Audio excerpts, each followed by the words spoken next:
இன்றைக்கி காலையில் 5 மணிக்கெலாம் அட்டண்டன்ஸை போட்டாச்சுங்க நம்ம தோட்டத்தில். நான் முன்னாடியே காமிச்சிருப்பேன், நம்ம புது தோட்டத்தில் நிறைய வெரைட்டி காய் செடிகளாக நடவு பண்ணியிருக்கோம் அப்படின்னு. ஏதோங்க 10ல் 1 மிஸ் ஆனாலுமே எல்லாம் சூப்பராக முளைச்சி வந்திருக்கு. அது வெங்காயம் ஒன்றதுக்கப்புறம் பாருங்கள், தோட்டமே அப்படியே பச்சை பசேன்னு பார்க்க அழகாக தெரியுதுங்க. இந்த பக்கம் பார்த்திங்கன்னா வெங்காயம், வெண்டைக்காய், தக்காளி, மிளகான்னு ஸ்டார்ட் பண்ணி அப்படியே அந்த பக்கம் முள்ளங்கி, முட்டைக்கோஸ், காலிஃப்ளவர்னு எல்லாம் சூப்பராக வந்துக்கிட்டு இருக்குங்க. அப்படியே வியூ பாருங்கள், இப்போ இப்படி தாங்க இருக்குது. தண்ணி கட்டு பார்க்கவே அவ்வளோ சூப்பராக இருக்குது. கொடிக்காயும் அப்படி தாங்க, வெள்ளரிக்காய், புடலங்காய், சொரக்காய், பீக்கங்கான்னு எல்லாம் நல்லா வந்துக்கிட்டு இருக்கு. இந்த டைம் பார் கட்டினதுமே எல்லா பார்லையுமே காய்ச்செடி ஊனியாச்சுங்க. நம்ம வீட்டு யூஸ்க்கு தேவைப்படுற மாதிரி 3 பார்ல தக்காளி, 4 பார்ல மிளகாய், 1 பார்ல முள்ளங்கின்னு நம்ம யூஸ்க்கு எந்த மாதிரி தேவைப்படுதோ அந்த மாதிரி பிளான் பண்ணி ஊனிக்கிட்டேன். ஏன்னா எல்லாரோட தேவையும் ஒரே மாதிரி இருக்காதுங்க, நம்மளோட தேவைகள் நமக்கு தெரியும். ஸோ அதுக்கேற்ற மாதிரி நான் ஊனியிருக்கேன். முள்ளங்கி பாருங்கள், ஒரு 3 விதைகள் 4 விதைகள் ஒன்றா விழுந்து கொத்து கொத்தாக முளைச்சிருக்குங்க. அதை அப்படியே தனித்தனியாக எடுத்து வச்சாச்சு. முள்ளங்கியும் சூப்பராக முளைச்சி வந்திருக்குங்க.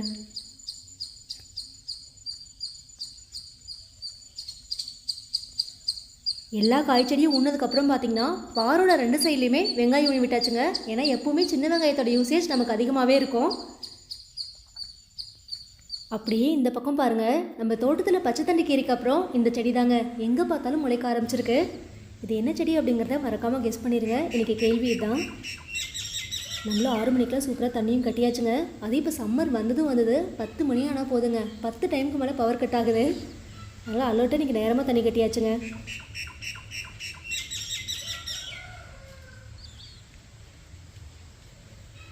நம்ம காய் செடிக்கெலாம் தண்ணி கட்டிட்டு அப்படியே கீரை தோட்டத்து பக்கம் வந்தாச்சுங்க. கீரையும் சூப்பராக வளர்ந்து வந்திருக்கு. இன்றைக்கி அறுவடையும் பண்ணிடலாங்க. நம்ம அப்படியே ஒவ்வொரு பாத்திக்கும் பாருங்கள், பச்சை சிவப்புன்னு போட்டிருந்தோம் இல்லையா, பார்க்கவே கலர்ஃபுல்லாக இருக்குங்க. ஆனால் கீரையை விட புல்லு அதிகமாக இருக்குங்க. நம்ம எந்த ஒரு செடி வைக்கிறோம் அப்படின்னாலுமே 100% பர்ஃபெக்டாக வராதுங்க. கொஞ்சம் நம்மளும் பின்னாடி எஃபர்ட் போடுற மாதிரி தான் இருக்கும். இப்போ பாருங்களேன், கீரை விதைகள் போட்டிருக்கோம், விதைகளும் நல்லா முளைச்சி நிறைய கீரையும் இருக்குது. அதே சமயத்தில் புல்லுமே எந்த அளவுக்கு இருக்குன்னு. பட் நம்ம ஆர்கானிக்காக எந்த ஒரு மருந்தும் இல்லாமல் பண்ணும்போது இந்த மாதிரி புல் வரது யூஸ்வல் தாங்க. நமக்கும் கொஞ்ச நாள் ஆக பழகிரும். நம்ம கீரையை மட்டும் தனியாக பிடிங்கி எடுத்துக்கலாம். அப்படியே வெந்தயக்கீரையும் சூப்பராக முளைச்சி வந்துக்கிட்டு இருக்குங்க. ரெட் கீரையும் பாருங்கள். ஆனால் இது கலர் மாறி இருக்கனால புல் நல்லாவே டிஃப்ரென்ஸ் தெரியுதுங்க. நம்ம பிடிங்கி எடுக்கிறதுக்கும் ரொம்ப ஈஸியாக இருக்கும். சூப்பராக முளைச்சி வந்திருக்கு. இந்த டைம் என்ன ஒரு சர்ப்ரைஸ்னு பார்த்தீங்கன்னா சிறுகீரை தாங்க. எப்போ நான் சிறுகீரை போட்டனாலும் ஒரு பாத்தி போட்டால் அதில் பாதி தாங்க எடுக்க முடியும். ஏன்னா அந்த வேர் நோய் மாதிரி வந்து ஸ்டார்டிங்லேயே மடிய ஸ்டார்ட் ஆயிரும். ஆனால் இந்த டைம் பாருங்களேன், ஒரு வேளை வேப்ப முன்னாக்கு கலந்து போட்டனாலே என்னவோங்க சூப்பராக முளைச்சி வந்திருக்கு. அந்த மாதிரி கீரை சாயவே இல்லைங்க. அப்படியே குட்டி குட்டியாக முளைச்சி வரும்போதே சாஞ்சிரும்னு காமிச்சிருப்பேன். ஆனால் இந்த டைம் பாருங்களேன், சிவப்பு தண்ணி கீரையும் சூப்பராக வந்திருக்குங்க. அது நல்லா வந்துக்கிட்டு இருக்கு. ஒரு சில சைடெலாம் பாருங்கள் நல்லா வளர்ந்துருச்சுங்க. இன்றைக்கி அறுவடை பண்ணி எடுத்துடலாம். இப்போ காலையில் தண்ணி கட்டிட்டோம் அப்படின்னா சாயந்தரம் அறுவடை பண்ணிக்கலாங்க. அதுவும் இந்த கேப் இருக்க இடம்லாம் பார்த்திங்கன்னா நம்ம ரோஸோட வேலைங்க. அங்கங்கே குழி தோண்டி வச்சுருக்கு. கொத்தமல்லியும் பாருங்கள் சூப்பராக வந்திருக்குங்க. அதே மாதிரி புல்லும் வேறு லெவலில் இருக்குது. நம்மளும் கீரைக்கில் தண்ணி கட்டிட்டு அப்படியே கத்திரி நாத்தோடு வந்தாச்சுங்க.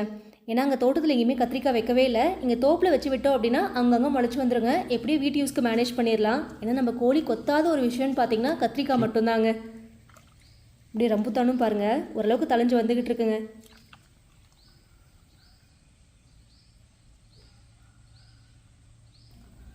மூணு வெரைட்டி கத்திரிக்காங்க, கிட்டத்தட்ட ஒரு 50 நாற்றுக்கு மேலே இருக்கும். அப்படியே அங்கங்கே வச்சு விட்டுருலாங்க.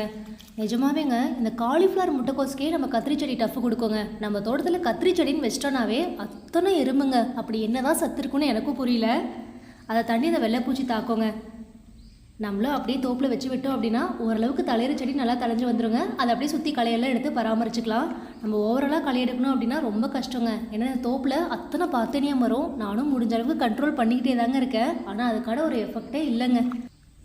என்ன ஆனாலும் சரிங்க, நம்ம இந்த முயற்சியை கைவிடுறதே இல்லை. ஏதாவது ஒன்று இந்த தோப்பில் நடவு பண்ணிக்கிட்டே தான் இருக்கிறது. ஏதோங்க 10ல் 5 வந்தாலும் நமக்கு தானே லாபம். அதுவும் அந்த சைட் பார்த்திங்கன்னா இந்த சொரக்காய், பீக்கங்காய், பழைய விதைகள்லாம் நிறையா இருந்துச்சுங்க. இந்த எள்ளெல்லாம் சேர்த்து அப்படியே விதைச்சி விட்டுருக்கேன். பார்க்கலாங்க அதெல்லாம் எப்படி முளைச்சி வருதுன்னு. இந்த டைம் மாங்காய் எதுவுமே மரத்தில் இல்லைங்க, எல்லாமே கீழே தான் கிடக்குது. ஒரு 500 பிஞ்சுக்கிட்டு கீழே விழுந்துருச்சுங்க. இந்த சர்ப்ரைஸ் பாருங்கள், கஸ்தூரி வண்டியோட பூ பாருங்களேன், கொஞ்சம் கலராக இருக்குங்க. 2 செடி வச்சுருந்தேன், அது ஒரு அட்டை செடிங்க. சூப்பராக காய்க்கு வந்துருச்சு. விதைகள் எடுத்து சேவ் பண்ணிக்கணுங்க. ரொம்ப நாளாக தேடிட்டு இருந்தேன். இந்த டைம் சூப்பராக காய் வந்துருச்சுங்க. ஆனாங்க நம்ம கோழிக்கும் கஸ்தூரி வண்டியோட அருமை தெரிஞ்சிருச்சுன்னு நினைக்கிறேன். இப்போல்லாம் கொத்த ஸ்டார்ட் பண்ணிருச்சுங்க. அதனால் சேஃப்டி பண்ணிட்டேன். அடுத்து எங்கே வந்திருக்கோம் அப்படிங்கிறத பார்க்கும்போதே கெஸ் பண்ணியிருப்பீங்க. இந்த இடத்துல 2 டைம் உழவு ஓட்டியாச்சுங்க. மஞ்சள் போட்டதுக்கப்புறம் ஒரு டைம் சோளம் போட்டு உழவு ஓட்டினோம் அறுவடை பண்ணிவிட்டு. அதுக்கப்புறம் பாருங்களேன், செகண்ட் டைம் ஓட்டிட்டோம். பார்த்தேனியத்துக்கு பஞ்சமே இல்லைங்க. எங்கே பார்த்தாலும் அந்த ராஜ்யம் தான். இன்றைக்கி மெயினாக பார்த்தீங்கன்னா மஞ்சளை பார்க்கும்போதே தெரிஞ்சிருக்கோம், பச்சை பசேன்னு இருந்துச்சுங்க. இப்போ நல்லா தாள்லாம் காய ஆரம்பிச்சிருச்சு. இன்றைக்கி வந்து அது தாள் அறுத்தரலாம் அப்படின்னு வந்திருக்கோம். இன்றைக்கி 2 ஆட்களுமே வரேன்னு சொல்லியிருந்தாங்க. நல்லா அப்படியே மடிஞ்சிருச்சுங்க. இதுக்கு தான் ரொம்ப நாளாக வெயிட் பண்ணிகிட்டு இருந்தோம். தாள் அறுத்துட்டோம் அப்படின்னா ஒரு 15 to 20 நாளுங்க. ஆட்கள் கிடச்சிட்டாங்க அப்படின்னா மஞ்சளும் வெட்ட ஸ்டார்ட் பண்ணிடலாம். ஏற்கனவே இந்த டைம் 3 கலைக்கு மேலே எடுத்தாச்சுங்க. ஆனால் அதுக்கான அறிகுறியே இல்லை பாருங்கள், எவ்வளோ உயரம் புல் வளர்ந்துருக்குன்னு. நார்மலாக தாள் அறுத்தாங்க அப்படின்னா 2 நாளில் வேலையை முடிச்சிருவாங்க. ஆனால் இந்த புல் சுத்தம் பண்ணிட்டு தாங்க நம்ம தாள் அறுக்கிற மாதிரி இருக்கும். அப்போ தான் மஞ்சள் வெட்டும் போது கொஞ்சம் ஈஸியாக இருக்குங்க. நம்ம விரலி போட்டிருந்த சைட்லாம் பார்த்திங்கன்னா செடி கொஞ்சம் நார்மலாக தாங்க இருக்குது. ஆனால் பின்னாடி ஃபுல்லாக கிழங்கு போட்டோம் இல்லையா, அங்கே எல்லாமே செடி நல்லா இருக்குங்க. தாள் அறுக்கும் போதே உங்களுக்கு டிஃப்ரென்ஸ் தெரியும். அவங்க வரத்துக்குள்ளே நம்மளும் தாள் அறுக்க ஸ்டார்ட் பண்ணிடலாங்க.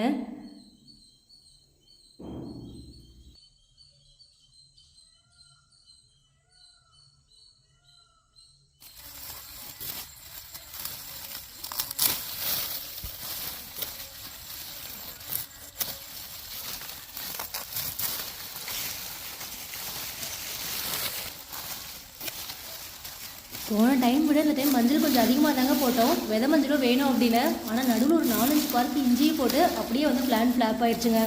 வெறும் அப்பப்போ ஒரு பீஸ் 2 பீஸ் தாங்க எடுத்தோம். இஞ்சியை கரெக்டாக கொண்டு வர முடியல. அப்படியே மஞ்சள் பாருங்கள், ஃப்ரண்ட்டில் ஒரு 2-3 ரோவு கொஞ்சம் கம்மியாக தாங்க வந்திருக்கு. அப்படியே உள்ளே போக போக பார்த்திங்கன்னா ஓரளவுக்கு நல்லாவே விழுந்திருக்கு. அப்படியே மஞ்சள் தாளோடு சேர்த்து புள்ளையுமே சுத்தம் பண்ணியாச்சுங்க. உங்களுக்கு பார்க்கும்போதே டிஃப்ரென்ஸ் தெரியும்.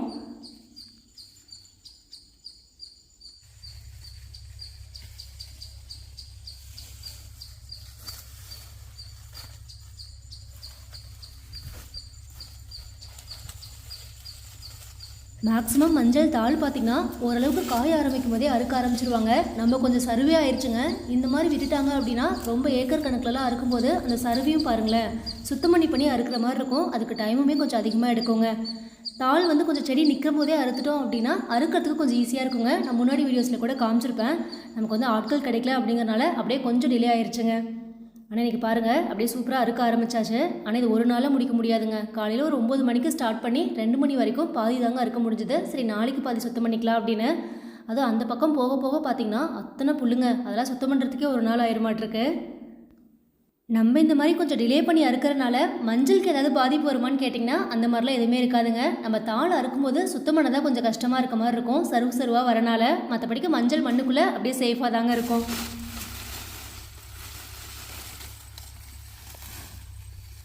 இந்த சைட் ஃபுல்லாக சுத்தம் பண்ணி முடிச்சாச்சுங்க. அப்படியே இங்கெல்லாம் பாருங்கள், ஒரு வியூ காமிக்கிறேன். அந்த சைடுக்கு செடியை கம்பேர் பண்ணும்போதும் இந்த சைடுக்கும் அந்த கோலோட டிஃப்ரென்ஸ் நல்லாவே தெரியும்.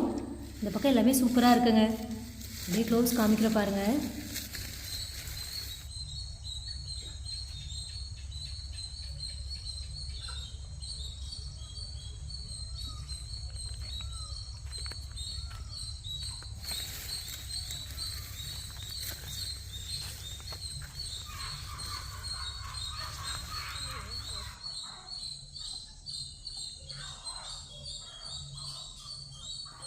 நிஜமாகவே இன்றைக்கி மஞ்சள் தாள் அறுத்து முடிச்சதுக்கப்புறம் தாங்க ஏதோ ஒரு பெரிய வேலை முடிஞ்ச மாதிரி ஒரு ஃபீலு. இன்னும் கொஞ்சம் மட்டும் அறுக்காமல் இருக்குங்க. நாளைக்கு வந்து அதை அப்படியே கண்டினியூ பண்ணிக்கலாம். இப்போ தோட்டம் பார்க்க இப்படி தாங்க இருக்குது. வர வழியில் பாருங்கள், இந்த மஞ்சள் தோட்டம் உங்களுக்கு கண்டிப்பாக ஞாபகம் இருக்குன்னு நினைக்கிறேன். நம்ம மஞ்சள் தோட்டம் காமிக்கும் போதெல்லாம் நான் அப்டேட் கொடுத்துக்கிட்டே தான் இருந்தேன். இவங்களதுமே சென்டரில் காமிக்கிற பாருங்களேன், அப்படியே தாள் ஃபுல்லாக மடிய ஸ்டார்ட் ஆயிடுச்சு. நம்ம மஞ்சள் போட்டதுக்கப்புறம் கொஞ்சம் லேட்டாக தாங்க போட்டாங்க. இவங்களும் விரைவில் வந்து தாள் அறுத்துருவாங்க. அது இந்த டைம் பார்த்திங்கன்னா மஞ்சள் வெட்டுறதுக்கு ரேட் ரொம்ப ஜாஸ்தின்னு சொன்னாங்க. ஆட்கள் பிடிக்கிறது கொஞ்சம் கஷ்டமாக தாங்க இருக்குது. அப்படியே இந்த செம்மங்குச்சியோட பாருங்களேன், அப்படியே பச்சை பசேன்னு அவ்வளோ சூப்பராக இருக்குது, கண்ணுக்கு குளிர்ச்சியாக. இது வந்து பிடிசி ரகங்க, நான் முன்னாடியே சொல்லியிருப்பேன். நிஜமாவேங்க, 1000 முறை பார்த்தாலும் சலிக்காத ஒரு விஷயம் அப்படின்னா அது இயற்கை தாங்க. எவ்வளோ நேரம் நின்று பார்த்தாலும் பார்த்துக்கிட்டே இருக்கலாம். அப்படியே கீழே தாள் காமிக்கிற பாருங்கள், இதெல்லாம் கொஞ்சம் ஸ்ட்ராங்காகவே இருக்குங்க. ஏன்னா நாட்டு மஞ்சளை கம்பேர் பண்ணும்போது பார்த்திங்கன்னா இந்த பிடிசி ரகம்லாம் கொஞ்சம் தாள் பெருசாக இருக்குங்க, செடியே கொஞ்சம் பெருசாக இருக்கும்.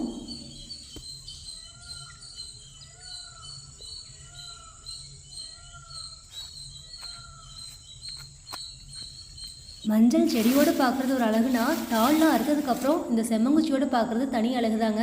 இது வந்து முன்னாடி இருக்க தோட்டம். இவங்க கொஞ்சம் முன்னாடியே மஞ்சள் போட்டாங்க அப்படிங்கிறனால தாள்லாம் அறுத்து முடிச்சிட்டாங்க. இன்றைக்கி மஞ்சளுமே பாருங்கள் இந்த வயலில் வெட்டிகிட்டு இருக்காங்க. ஸோ ஒரு சிலர்லாம் பார்த்திங்கன்னா மஞ்சள் கொஞ்சம் முன்னாடியே போட்டுருவாங்க. நம்ம வந்து கொஞ்சம் டிலே பண்ணி தாங்க போட்டோம். அதனால தான் ப்ராசஸ் போயிட்டுருக்கு இப்போது.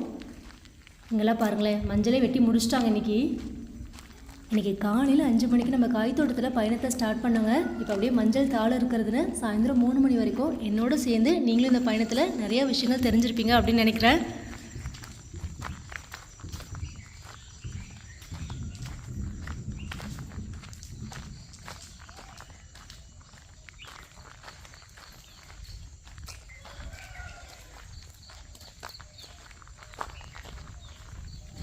இன்றைக்கி மஞ்சள் தாள் அறுத்த சந்தோஷத்தோடவே அப்படியே கீரை அறுவடைக்கு போயிடலாங்க. நான் காலையிலேயே காமிச்சேன் தண்ணியெல்லாம் கட்டி ரெடியாக வச்சுருக்கோம் அப்படின்ட்டு. இன்றைக்கி எல்லா வகையான கீரையும் சூப்பராக அப்படியே கலர்ஃபுல்லாக அதுவும் உங்களுக்கு பிடிச்ச மாதிரி அறுவடை பண்ண போகிறோம். அடுத்த விலாகில் வந்து பார்த்திங்கன்னா நீங்கள் ஆவலோடு எதிர்பார்த்துட்ருக்க கீரை அறுவடை உங்களுக்காக வந்துக்கிட்டே இருக்குது. ஸோ மிஸ் பண்ணாமல் பாருங்கள். நெக்ஸ்ட் ஒரு சூப்பரான அப்டேட்டோட திரும்பி உங்களை சந்திட்டு வரேன். பாய்.